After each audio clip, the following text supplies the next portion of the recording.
There appears to be a move toward economizing in the U.S. Postal Department. Last summer, management consultants from Westinghouse began eyeballing the postal operation on a nationwide scale. The results of that study will have its effects here in Duluth. The story now from Michelle Rivet. From the viewpoint of hometown postmasters, private business and government operations are perched on opposite sides of the fence.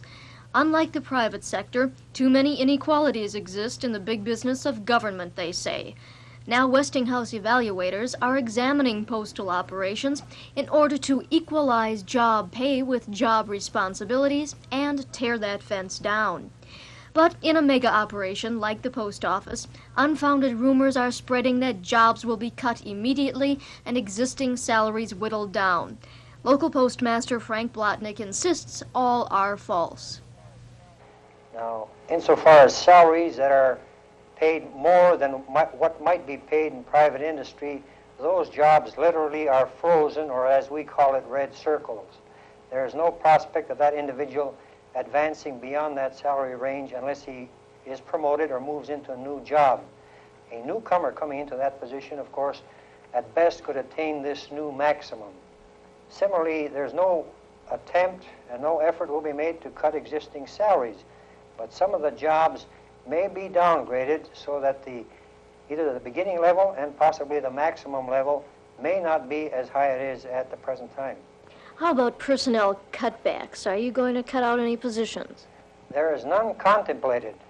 However, again, to be honest about this thing, if an agency such as the Postal Service or a large post office or a small office realizes that it can get along without some of the present personnel, if and when those jobs become vacant, they will not be filled.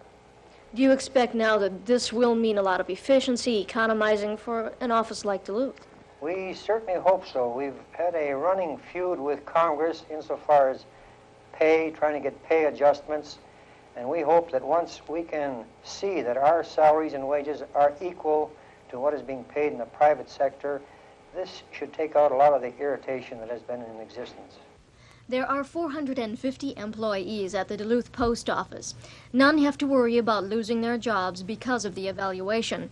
In fact, Postmaster Blotnick is still waiting for the Westinghouse report and orders to implement the money-saving measures. Just another lesson in what they're calling Nixonomics. This is Michelle Rivet reporting. In other news tonight, a committee of 4 school principals here in Duluth found no simple solution to the complex problem of low achievement in Duluth schools. But at tonight's board meeting, they did manage to come up with 16 recommendations anyway. Their survey of elementary schools revealed poor staffing patterns, so the committee recommended more full-time staffing of principals, media center personnel, elementary counselors, and special education teachers. And finally, that committee threw its support to recent proposals to close some Duluth schools. Even though it will cost you more, the schools will run their own driver's education programs next year. ABC Driving School said it would man that program for less, but the board responded that they would rather have superior quality at a fee of $20 per student.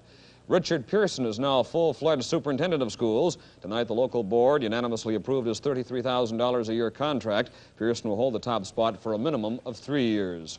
You may be paying more for electricity from Minnesota Power and Light Company in the very near future. Right now, MP&L is apparently gearing up for a rate increase, about 15%. Reason for the possible increase is said to be rising costs of fuel, pollution abatement equipment, and increased rates from other companies selling to MP&L. A public announcement concerning the rate increase is ready to go, but the company is holding that release until they learn for sure if under Phase 3 they can hike the price of electricity. Today, a company spokesman refused to comment on a date for the anticipated raise in rates. Dr. Benjamin Spock was at the University of Wisconsin in Superior tonight to speak on the need for radical action. In recent years, Spock's fame has spread from that of an authority on child care to a rather outspoken critic of the Vietnam War. Spock talked with reporter Dave Bluston tonight about what direction his political activism will take now that the war in Vietnam seems to be over. I think it's important for the American people to realize that and try to put pressure on the government, Congress, to at least pass a law forbidding the president to resume bombing or resume hostilities, because he has told the other side that if they don't behave themselves, he'll resume the bombing. I think now is the time, when things are quieted down, for the Congress to pass a law saying absolutely the President is not to resume hostilities without specific authorization.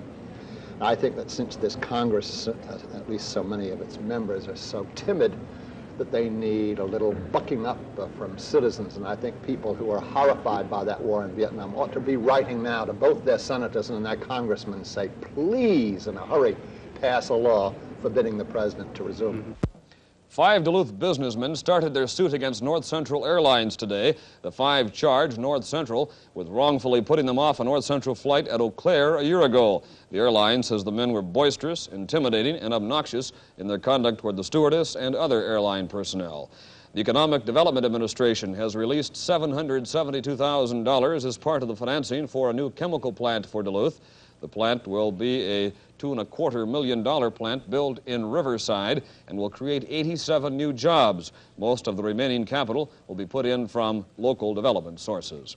The Minnesota legislature is costing taxpayers 70% more this year than last session. The figures from State Auditor Roland Hatfield's office now shows it's costing $300,000 more to pass the state's laws under the new flexible session plan. The reason for that increase is primarily the big salary boost that lawmakers received as part of the flexible session amendment.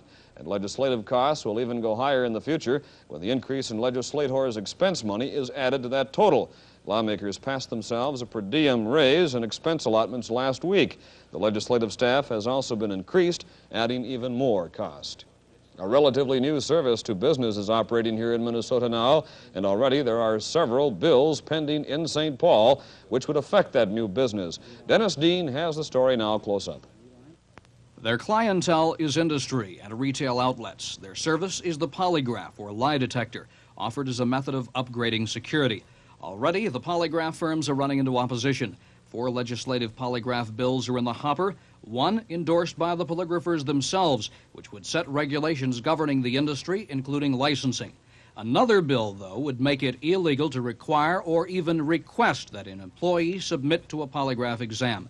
That bill sponsored by Duluth Senator Ralph Doty, whose main objection is that polygraphs are an invasion of privacy. I see a lot of very strange things happening. I think our privacy and our civil rights are being invaded.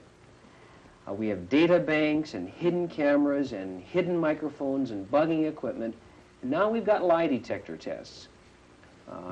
You know, it's illegal in this state, or almost illegal, to tap a man's phone. You got to get a lot of permission to tap a man's phone. And I don't think you should be able to tap a man's body. And I object to that. Also voicing strong opposition to the polygraph business is labor, as voiced here by Al Haynes, Duluth business agent for the Retail Clerks Association. Well, primarily we think it's a violation of the Fifth Amendment, and we also know that it's not admissible in court, and we think it's just against the democratic procedure. I think that if it's pursued too far, that I think it'll be not only detrimental to the employees, but to the business and the employer as well. The largest polygraph firm in Minnesota is Foresight Security, headquartered in the Twin Cities with an office here in Duluth. Its president is Bruce Goldstein, who doesn't buy the idea that a polygraph is a strong invasion of privacy. Our approach to unions is that this form of cutting down internal losses is probably the least invasion of privacy as compared to cameras or guard systems or new computer techniques or whatever it may be, undercover investigators. It's the least form of privacy, invasion of privacy. And the most important thing, I think, to realize is that in the hands of a competent and trained polygraph interviewer, there is no invasion of somebody's privacy. The items discussed are strictly related to on the job. There's a different feeling today about stealing from an employer. For that matter, the whole crime atmosphere. It's been increasing, and it's increasing in companies today by leaps and bounds. You know, they're estimating, Dick, that between 15 and 20% of the total cost of goods today are attributable to theft. The interview takes 1 hour, but only 10 minutes are spent connected to the machine.